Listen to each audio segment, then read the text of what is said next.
फिर से आपका स्वागत है रीड बुक क्लब में। अगर आप चैनल पे नए हैं तो चैनल को सब्सक्राइब कर दीजिए, लाइक कर दीजिए और शेयर कर दीजिए। हेलो हाय दोस्तों, चलिए शुरू करते हैं आज के दिन एक और ही बेहतरीन ऑडियो बुक समरी के साथ, जिस बुक का नाम है फ्लो। इस ऑडियो बुक समरी को दोस्तों हम चैप्टर बाय चैप्टर सुनेंगे। चैप्टर 1, फ्लो हमारे दिमाग की एक ऐसी मेंटल स्टेट है जहां पर एक इंसान का कंसंट्रेशन इतना इंटेंस होता है, यानी कि वो इंसान अपने काम में इतना इन्वॉल्व होता है कि उस इंसान का सेंस ऑफ सेल्फ ही खत्म हो जाता है। यानी कि वो जब तक फ्लो स्टेट में रहता है तब तक उस इंसान को अपनी खुद की एग्जिस्टेंस का भी पता नहीं होता है। मतलब कि फ्लोअर कॉन्शियसनेस, इस स्टेज में आपको भूख, प्यास, गर्मी और सर्दी कभी नहीं लगेगी। और इस स्टेट में जाने के बाद आप अपने कंसंट्रेशन के चरम सीमा पे होंगे और यहाँ पहुंचने के बाद आप जिस भी काम को कर रहे होंगे वह काम अपने आप में होने लग जाएगा। यानी कि वो काम आपके बिना एफर्ट को लगाए होने लग जाएगा। इसीलिए फ्लो किताब के लेखक मिहाली जी ने फ्लो को ऑप्टिमल एक्सपीरियंसेस भी कहा है, जिसे हिंदी में सबसे उच्चतम अनुभव भी कहा जाता है। अब जानते हैं कि फ्लो स्टेट के फायदे क्या हैं। चैप्टर 2, फ्लो स्टेट में जाने के बाद फ्लो आपके प्रोडक्टिविटी को 500% तक इंक्रीज कर देता है। इसका मतलब कि आप जिस भी काम को पूरा करने के लिए 5 दिनों का समय लगाते हैं, उस काम को आप फ्लो स्टेट में जाने के बाद सिर्फ 1 दिन में ही पूरा कर देंगे। हमारे साइंस के स्टडी के हिसाब से किसी भी एक पर्टिकुलर स्किल में मास्टर होने के लिए आपको इस स्किल को करने के लिए आपको 10,000 घंटे देने पड़ते हैं। लेकिन फ्लो स्टेट में जाने के बाद इन 10,000 घंटों को कम करके सिर्फ 5,000 घंटों में किसी भी काम में मास्टर बन सकते हैं। साइंस के स्टडी अनुसार फ्लो हमारी क्रिएटिविटी को 700% इंक्रीज कर देता है। और इस किताब के लेखक के अनुसार हर एक फ्लो के स्टेट के बाद हमारे दिमाग के कॉन्शियसनेस में थोड़ा सा इजाफा हो जाता है। इसीलिए flow is the key of extra ordinary. जो इस धरती पे महान लोग पैदा हुए थे, जैसे कि Swami Vivekananda ji, Steve jobs, Nikola Tesla और बहुत से महान लोग, इनकी जीवनी को पढ़ने के बाद मुझे इन सब महान लोगों में एक चीज बहुत ज्यादा कॉमन लगी और वो है उनका पावर ऑफ कंसंट्रेशन। वे लोग अपने विल पर फ्लो के स्टेट में जा सकते हैं और इसी वजह से वो लोग इतने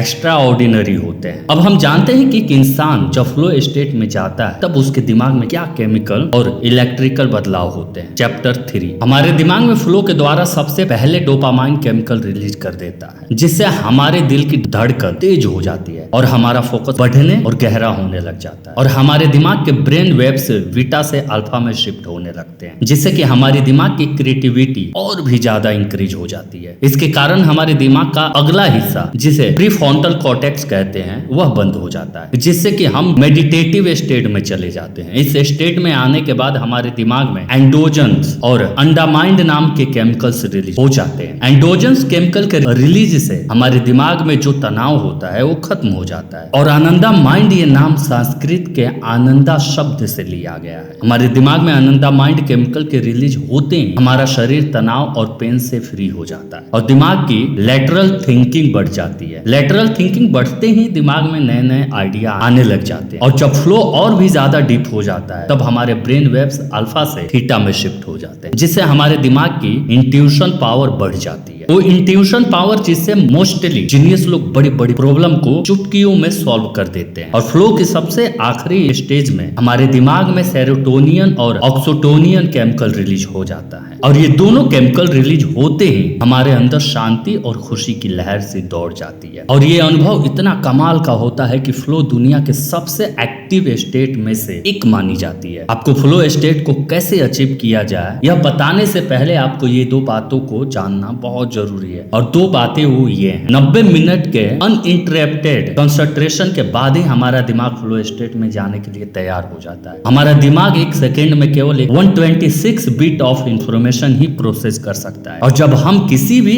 एक्टिविटी में कॉग्निटिव कैपेसिटी का एक भी बिट लगा देते हैं तब हमारे दिमाग में फ्लो स्टेट शुरू हो जाता है। चैप्टर 4, इस किताब के लेखक मिहाली जी कहते हैं कि किसी भी काम में फ्लो स्टेट अचीव करने के लिए आपको आगे के इन 2 फंडामेंटल बातों पे ध्यान देना चाहिए और वो ये है स्किल और चैलेंज। मान लीजिए कि अगर आप किसी भी काम को शुरू करते हैं जिसमें आपकी स्किल बहुत अच्छी है और उस काम में चैलेंजेस बहुत कम है, तो क्या आप उस काम को फुल्ली एंजॉय के साथ कर पाएंगे? बिल्कुल भी नहीं। आप बहुत जल्दी एपाथेटिक फील करने लग जाओगे। ठीक उसी तरह जब आपके काम में चैलेंजेस बहुत ही ज्यादा और स्किल कम होते हैं तब ऐसे काम करने पे आपको सिर्फ फ्रस्ट्रेशन महसूस होती है। साइंस के स्टडी के अनुसार किसी भी काम में स्किल स्किल और चैलेंज के बीच का रेशियो 1.4 होना चाहिए, यानी कि चैलेंजेस हमेशा हमारे स्किल से बड़े ही होना चाहिए, तभी आप फ्लो स्टेट को सफलतापूर्वक अचीव कर पाएंगे। चैलेंजेस को आप आर्टिफिशियली भी क्रिएट कर सकते हैं। मैं आपको एक उदाहरण देकर समझाता हूँ। अगर आप अपने क्लास में बैठे बैठे बोर हो रहे हो तो आप इंग्लिश के लेक्चर को हिंदी में कन्वर्ट कर दो, लिखना शुरू कर सकते हो। ऐसे आप किसी भी सिचुएशन में चैलेंजेस को बढ़ा सकते हो। कुल मिलाकर कहा जाए तो आपको अपने हर काम में कॉग्निटिव कैपेसिटी का 126 का पूरा इस्तेमाल ही है। अगर एक बिट भी अनयूज रह गई तो उस बिट का इस्तेमाल हमारा ब्रेन किसी और विचार को सोचने में कर देगा और आपका कंसंट्रेशन टूट जाएगा। चैप्टर 5 हमने भी हमारे ऑडियो बुक समरी में बताया हुआ था कि एक सामान्य व्यक्ति के दिमाग में आने वाली 90% थॉट यूजलेस और बेकार की होती है, और इतनी सारी बेकार की थॉट को लेकर कोई भी इंसान अपने विल फ्लो स्टेट को अचीव नहीं कर सकता है। जब आपका कंसंट्रेशन इंक्रीज हो जाएगा तब आपकी लाइफ में फ्लो अपने आप आने लग जाएगा, और कंसंट्रेशन आपका तभी ही इंक्रीज होगा जब आप पूरी तरह से वर्तमान में रहना सीख जाओगे। वर्तमान में रहने के लिए आपको अपने विचारों पे काबू पाना सीखना होगा, और अपने विचारों पे काबू पाने के लिए आपको मेडिटेशन करना पड़ेगा, क्योंकि दोस्तों मेडिटेशन ही एक ऐसा जरिया है जिसके निरंतर अभ्यास से हम अपने विचारों पे काबू पाना सीख सकते हैं। अगर आप मेडिटेशन क्या है और इसे कैसे करें और इसके अनगिनत फायदे के बारे में जानना चाहते हैं तो आप हमें कमेंट करके जरूर बताएं। चैप्टर 6 आप सभी के साथ कभी ऐसा जरूर हुआ होगा जब आपका सोचा हुआ या आपका प्लान किया हुआ काम आपके साथ ना हुआ हो। ऐसी हालत में हर कोई परेशान हो जाता है और अपनी किस्मत को कोसने लगता है। जैसे कि आप ऑफिस के लिए देर हो रहे हो और रास्ते में जाम लग जाए, या आपको ऊपर जाने के लिए लिफ्ट की जरूरत हो लेकिन लिफ्ट खाली ना हो। ऐसे हालातों में आप अपना आपा खोने लगते हैं। तो इस समस्या का हल ये है कि आप सबसे पहले अपने ईगो पे काबू पाइए। आप इस बात को मानिए कि ये दुनिया कुछ नियमों पे चलती है। इस दुनिया को आप कंट्रोल नहीं कर सकते, आप इस दुनिया को अपने हिसाब से नहीं चला सकते, लेकिन आप अपने आप को ऐसे हालात को संभालने के लायक बना सकते हैं। आप अपने वातावरण को समझने की कोशिश कीजिए। आप अपने डर और अपनी शंकाओं को अपने काम के रास्ते में मत आने दीजिए। आप परेशानियों पे ध्यान न देकर अपनी मंजिल पे ध्यान दीजिए। इससे आपको थोड़ी राहत जरूर मिलेगी। आप मुश्किल हालातों से हार मत मानिए। मुश्किल हालात आपको मजबूर बनाते हैं, इसलिए आप ऐसे हालातों का इस्तेमाल अपने आप को सुधारने के लिए कीजिए। मान लीजिए कि आप जिस ऑफिस में काम कर रहे हैं वहां आपका प्रमोशन नहीं हुआ क्योंकि आपके बॉस ने किसी ऐसे को प्रमोशन दे दिया जो उसका करीबी था। ऐसे स्थिति में आप अपने बॉस का विश्वास जीतने की कोशिश कीजिए। ऐसा करके आप बहुत सारे फायदे पा सकते हैं। तो थैंक यू दोस्तों, ये थी आज की ऑडियो बुक समरी।